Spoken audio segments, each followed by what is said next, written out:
when you explained this to the media, you found that the media was not sensitive to talk about No, it? I think that they feel that in some cases, yes, they can make really the big headlines and all of that, really make it very, very black and white, let's put it in that way, because of course there are always nuances behind on that.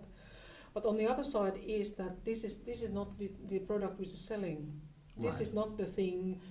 This is not why the audience is not interested about Why? this. Why do you think that the media? Are the media true when they think like that? I think that, of course, I'm talking more now in the general media. Yes, really, yes.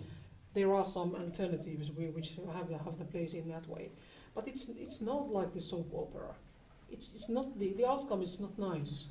Yeah, but for And instance, on the other side, it's not the news because it's existing situation.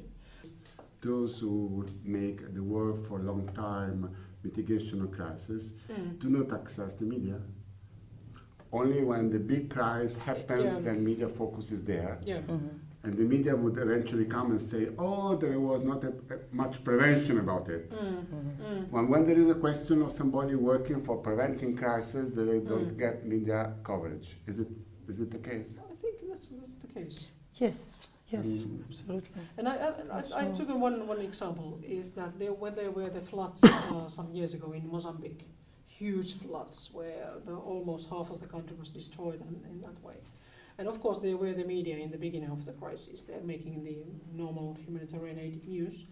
But then it was continuing, and then what happened? One lady gave the birth on tree.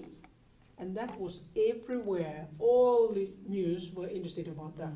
That was a human being story, what you can put in the middle of the crisis. And then you get the media attention in that way. But is that right? And then I think that from the NGO point of view, it's a little bit difficult because definitely many NGOs need fundraising. And in that way, they need to use media as one of the tools to get more supporters or whatever funds.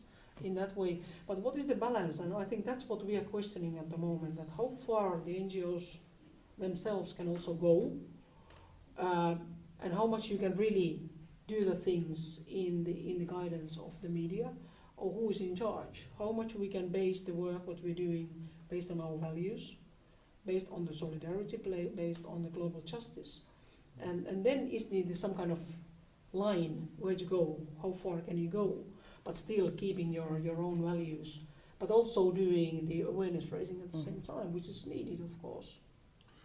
Well, The challenge in that is also that we have, NGOs have 40, 50 years of work, of frames that they